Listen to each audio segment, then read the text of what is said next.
கோவில் சொத்துக்களை ஆட்டையை போடணும், அபகரிக்கணும். பழனியாண்டவன் சொத்துக்கு மொட்டையை போட்டது மாதிரி எங்கள் சத்திரத்து சொத்துக்கு பத்திரத்தை போடுறான் இந்த பாவி பதிவுத்துறை. வணக்கம், ராமரவிக்குமார், இந்து தமிழர் கட்சி தலைவர். தாடிக்கொம்பு, திண்டுக்கல் மாவட்டம் தாடிக்கொம்பு அருள்மிகு சவுந்தரராஜ பெருமாள் திருக்கோயிலுக்கு சித்ரா பௌர்ணமி மண்டகப்படிக்கு பாத்தியதையான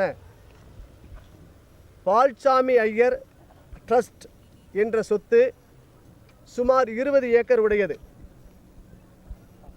இந்த சொத்தை உருவாக்கிய மனிதர் 1905 ஒரு ஆவணம் உருவாக்கியிருக்காங்க. இந்த தர்மசாசனம் 1923 ஒரு தர்மசாசனம் உருவாக்கியிருக்காங்க. இந்த சாசனத்தின் நோக்கம் தாடிக்கொம்பு பெருமாளுக்கு சித்ரா பௌர்ணமி மண்டகப்படி செய்யணும். அது மட்டுமல்லாது யாத்திரையாக வரக்கூடியவங்க தங்கணும், அன்னதானம் செய்யணும். இந்த அறக்கட்டளையில் இருக்கக்கூடியவங்களுடைய ஆண் வாரிசுகள் இருக்கின்றவரை இந்த தர்மம் செய்யணும். ஆண் வாரிசுகள் அத்துப்போன பிறகு பெண் வாரிசுகள் செய்யணும். அதுவும் இல்லாத பட்சத்தில் தாடிக்கொம்பு பெருமாளுக்கு இந்த சொத்து சேரணுங்கிறது ஆதியில் எழுதப்பட்ட அந்த சாசனம், தர்ம சாசனம். பால்சாமி ஐயர்ங்கிற பெரிய மனிதர் எழுதுகிறார், இந்த சொத்தை யாருமே பராதீனம் செய்யக்கூடாது, பராதீனம் விற்பனை செய்யக்கூடாது, மாற்றம் செய்யக்கூடாது. இந்த நோக்கத்தை அன்று இந்த சொத்துக்களை வேறு எந்த நோக்கத்துக்கும் செயல்படுத்தக்கூடாது. இந்த அறநோக்கத்திற்கு பிற சொத்துக்களை வாங்கினா சேர்த்துக்கலாம், ஆனால் இதிலிருந்து ஒரு துளி நீங்கள் மாற்றம் செய்ய முடியாது அப்படின்னு அந்த பெரியவங்க எழுதியிருக்கிறாங்க.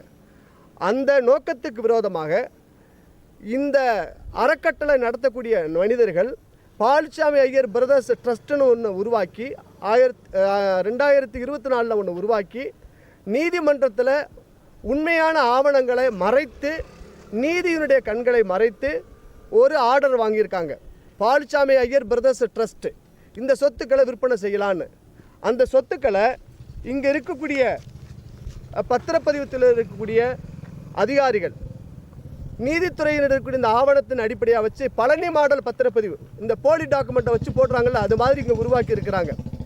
இது சம்பந்தமாக நாங்கள் மாவட்ட காவல் கண்காணிப்பாளர்கிட்ட நாங்கள் மனு கொடுத்துருக்குறோம். மனுவுடைய நோக்கம் என்னென்னா, பால்சாமி ஐயர் ட்ரஸ்ட்டுங்கிறது தனி சொத்து, அது பெருமாளுக்கு செய்யணுங்கிற அந்த தர்மசாசனம்.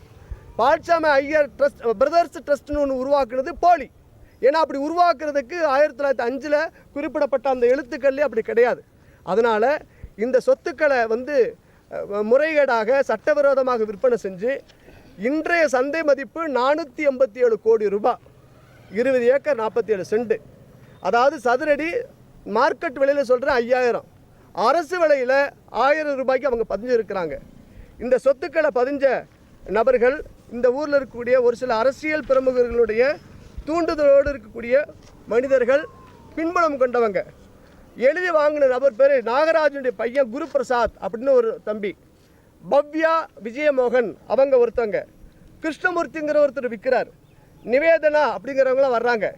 இந்த நாகராஜ் அப்படிங்கிற மனிதர், இந்த குரு பிரசாத், பவ்யா இவங்களெல்லாம் ஒரு சில பேர் இந்த ட்ரஸ்ட்லேருந்து கொடுத்தவங்க விற்றவங்க எல்லாம் இந்த பல்லாங்குழி விளையாட்டு மாதிரி அவங்களுக்குள்ளே சொத்து கொடுத்து வாங்கிக்கிறாங்க, லீஸு கொடுக்குறாங்க, லீஸை விடுவிக்கிறாங்க. இன்றைக்கி இந்த சொத்து கிட்டத்தட்ட 118 கோடி ரூபாய் சொத்து இன்றைக்கி விற்பனை ஆகிருக்கு.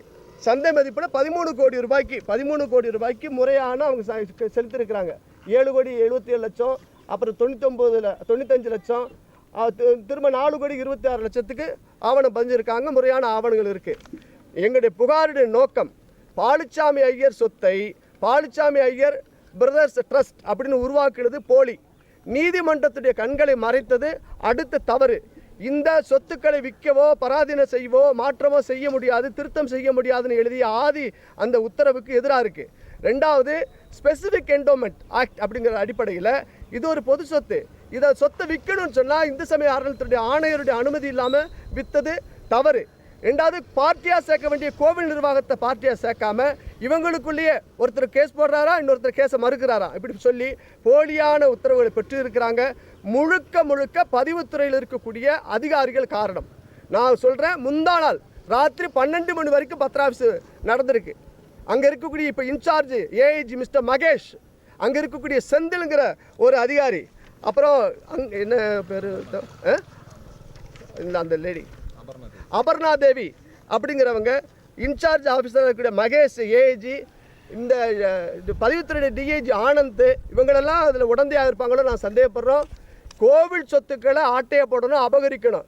பழனியாண்டவன் சொத்துக்கு மொட்டையை போட்டது மாதிரி எங்கள் சத்திரத்து சொத்துக்கு பத்திரத்தை போடுறான் இந்த பாவி பதிவுத்துறை. அதனால் அதிகாரிகளை முறையாக விசாரிக்கணும். சமீபத்தில் மீனாட்சி கோயில் சொத்தை எப்படி மாற்றினாங்களோ எல்லாரும் மேலே எஃப்ஐஆர் போட்டாங்களோ அதே போல் இந்த சொத்தில் சம்பந்தப்பட்ட பதிவுத்துறை அறநிலையத்துறை அதிகாரிகள் சம்மந்தப்பட்டிருந்தால் அவங்க மேலே நடவடிக்கை எடுக்கணும்.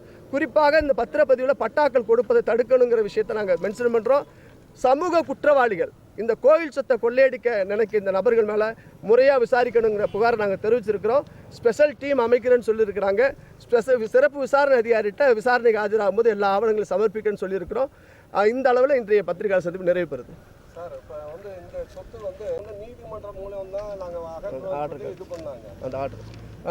அந்த இது எப்படி சார் அது வந்து இப்போ நீதிமன்றம் அவங்க எப்படி எடுக்கிறாங்க? இல்லை அந்த நீதிமன்றத்தில் வந்துங்க பாலுச்சாமி ஐயர் பிரதர்ஸ் ட்ரஸ்ட்டுங்கிற பேரில் தான் அந்த நீதிமன்றத்தில் ஆவணத்தை கொடுத்துருக்குறாங்க ஆர்டர். இப்போ ரவிக்குமார் அப்படின்னா நான் அறக்கட்டளை பேர், ரவிக்குமார் பிரதர்ஸ் அப்படின்னு சொல்லியெல்லாம் நீங்கள் பண்ண முடியாது.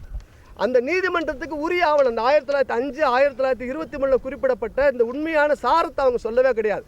நீதித்துறையில் இருக்கிறவங்க அது முறையாக அரசு தரப்பில் இருந்தவங்க முறையாக வாதிடலைங்கிற குற்றச்சாட்டு தான் முன்வைக்க முடியும் ஒழிய நான் நீதிமன்றத்துடைய தீர்ப்பை விமர்சிக்க மாட்டேன். நீதிமன்றத்தில் உண்மையான ஆவணங்களை இவங்க சமர்ப்பிக்கலை. அதனால தான் அவங்க சொல்கிறேன். இப்போ ஒன்றும் இல்லை, பழனியில் என்ன நடந்துச்சு, தர்ம சாசனம் வேறு, அதை அரை நோக்கத்துக்கு விரோதமாக இவங்க பதிவு செஞ்சு தப்புன்னு தானே நம்ம சொல்லணும். அதே தப்பு தான் அங்கே நடக்குது. எப்படி எலெக்ஷனில் இந்த திருமங்கலம் மாடல் ஜெயிக்கிறதுக்கு பயன்படுமோ போலியான ஆவணங்களை வச்சு பத்திரம் போடுறதுக்கு பழனி மாடல் பத்திரம் தான் காரணமாக இருக்குது. இதுக்கு பொறுப்பாக இருக்கக்கூடிய பத்திரப்பதிவுத்துறை அமைச்சர் பாவம் கயிறு இழுத்து கீழே விழுகிறார், கண்காணிக்க மாட்டேங்கிறாங்க. பதிவுத்துறையுடைய தலைவர் அருள்சாமி அவர் விசாரிக்கப்படணும். இங்கே இருக்கக்கூடிய இன்சார்ஜ் ஏஐஜி இந்த மகேஷ் அவர் விசாரிக்கப்படணும். 6/7 பழனியில் நடந்ததுங்க. 6/7/2026 பதிவு நடந்துச்சுங்க. இங்கே 12ஆம் தேதி நடக்குது, 12/7/2026 பத்திரம் நடக்குது, திரும்ப 16ஆம் தேதி நடக்குது. ஸோ ஒரு வாரம் 10 நாள் கேப்பில் நடக்குதுன்னா இவ்வளோ பெரிய சொத்து உங்களுக்கு தெரியாத சொத்து கிடையாது. அதனுடைய மதிப்பு எவ்வளோன்னு பார்த்துக்குங்க. சந்தை மதிப்பு 1000 ரூபா போட்டு பதிகிறாங்க. இப்போ அந்த பாலுச்சாமி சொல்கிறீங்கல்ல, அந்த பாலுச்சாமியோட வாரிசுகள் இந்த இதில் வந்து இருக்காங்களா இல்லை இந்த வாரிசுகள் இல்லாமல் வேற யாரும் இந்த இதை ரெடி பண்ணுறாங்க? பாலுச்சாமி ஐயருடைய வாரிசுகள் சொல்லப்படக்கூடிய நபர்கள் அவங்க தான் இந்த பிரதர்ஸ் ட்ரஸ்ட்டுன்னு ஒன்று உருவாக்கியிருக்காங்க. இந்த ட்ரஸ்ட்டில் மொத்தம் 21 பேர் இருக்கிறாங்க. 21 பேரில் 3 பேர் கையெழுத்தை போடலை. இந்த 3 பேர் கையெழுத்து போடாத பொழுது எப்படி பதிவுத்துறையில் பதிஞ்சான்? எப்படி பதிய முடியும்? ஆனால் பதிஞ்சிருக்கிறாங்க. அடுத்தடுத்த ஆவணங்கள் இவ்வளோ ஆவணங்கள் இருக்குது. அப்போ ஆக மொத்தம் இந்த பதிவுத்துறையுடைய உடந்தை இல்லாமல் குறிப்பாக அந்த செந்திலுங்கிற ஒரு மனிதர் இவ்வளோ ஆவணங்கள் எதுவுமே ஆவணம் இல்லாமல் நான் பேசலை, எல்லாமே உங்களுக்கு முறையாக கொடுக்க முடியும். பதிவுத்துறையோட உடந்தையோடு இருக்காங்க. கோர்ட் ஆர்டர் வந்து கோர்ட்டுக்கு போய் நீங்கள் முறையான ஆவணத்தை நீங்கள் பதிவு செய்யலை, கொடுக்கலை. அதனால் இந்து சமய அறநிலையத்துறை இதில் தலையிடணுங்கிற விஷயத்துக்காக நேற்று எல்லா அதிகாரிகளுக்கும் நான் தபால் அனுப்பிச்சாச்சு. மாலையில் ஆட்சியரை சந்தித்து நான் மனு கொடுக்க போகிறேன். நீங்கள் எழுதி வச்சுக்கோங்க, இந்த தூய ஆட்சி விஜய் ஆட்சி அப்படின்னு சொல்லக்கூடியது இந்துக்களுடைய கோவில் சொத்துக்களை அழிப்பதற்கு பத்திரப்பதிவுத்துறை உடந்தையோடு நடக்குது குற்றச்சாட்டை வெளிப்படையாக வைக்கிறேன்.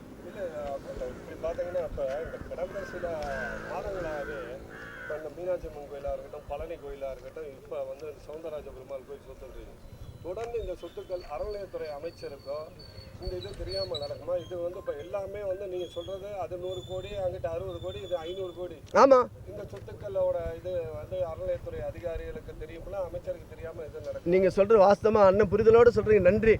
நாங்கள் நியாயமாக அரசாங்கம் செய்ய வேண்டிய நாங்கள் செஞ்சுக்கிட்டு இருக்கோம். கிறுக்கு போயிலாட்டம் இவ்வளோ ஆவணத்தை பைத்தியமாக பிடிச்சி கிடக்கு கொண்டு வரதுக்கு கோயில் சொத்தை காப்பாற்றுக்கடான்னு நான் சொல்கிறேன். இந்த அரசு செய்ய வேண்டிய வேலையை அரசாங்கம் செய்ய வேண்டிய வேலையை பதிவுத்துறை இவ்வளோ ஆவணங்கள் இருந்து பதிகிறான்னா என்ன நெஞ்செழுத்து இருக்கும்? இந்த திருட்டு வேலைக்கு இந்த திருட்டு துறை தான் உடந்தையாக இருக்குது. நான் வெளிப்படையாக குற்றம் சொல்கிறேன் சார். இன்றைக்கி 500-600 கோடி சொத்தை இவ்வளோ பதிகிறான்னு சொன்னால் அந்த பதியக்கூடிய நபர் நாகராஜுங்கிற மனிதர், அவன் மகன் இவங்களுக்குள்ளே போட்டு இந்த பல்லாங்குழி விளையாட்டு மாதிரி சொத்தை மாற்றிக்கக்கூடிய இந்த பரிவர்த்தனை எல்லாம் திட்டமிட்ட நாடகம். பதிவுத்துறையில் இருக்கக்கூடிய அதிகாரிகள் மேலே வரைக்கும் சங்கிலி இருக்குது, விசாரிக்கப்படணும். நீங்கள் 10 நாளைக்கு இதுதான் தமிழ்நாட்டில் பேசுபொருளாக வரும். சட்டமன்றத்தில் இருக்கக்கூடிய முதலமைச்சர் பாவம் பதில் சொல்லுவாரான்னு தெரியல. அவர் யார் மேலேயாவது சொன்னோம்னா உடனே கைது பண்ணுறாரு. நாங்கள் சாமிக்கு சொல்கிறோம், நாங்கள் வேறு ஆளுக்கு தனி மனிதருக்கு சொல்லலப்பா. சாமி சொத்தை காப்பாற்று புண்ணியமாக போயிடும். என்னங்க, நாங்கள் வேணும்னா அமித்ஷா கவனத்துக்கு இந்த விஷயத்தை கொண்டு போவோம். இதே போல் தாடிக்கொம்பு கோயில் சொத்து வந்து ஒரு அறங்காவலராக இருந்தவர் வந்து ஆக்கிரமிப்பு பண்ணியிருக்கான்னு சொல்லி தூணோடையே இருக்குது, கோயிலோட சின்னங்கள் எல்லாமே பறிக்கப்பட்டதை வந்து ஒரு பத்திரப்பதிவு பண்ணியிருக்கான்னு ஒரு கம்ப்ளைண்ட் இருக்குது. அதை அடுத்து ஆவணம் இருந்தால் கொடுங்க, நிச்சயமாக எழுப்போம். சார், கோவில் சொத்துக்களை ஆக்கிரமித்த மனிதர்கள் யாராக இருந்தாலும், எவனாக இருந்தாலும், எவ்வளோ பெரிய நபராக இருந்தாலும் அவனை சட்டப்படி நடவடிக்கை எடுப்போம். ஆவணத்தை கொடுங்க. ஆனால் இருக்கும் பொழுது ஒன்றும் செஞ்சு கிழிக்கலை. நாங்கள் காப்பாற்றுற வைக்கிறோம்னு சொல்லி வந்தாங்கல்ல, ஒரு ஆணியும் கலெக்டரில் பிடுங்கலை. புரியுதா?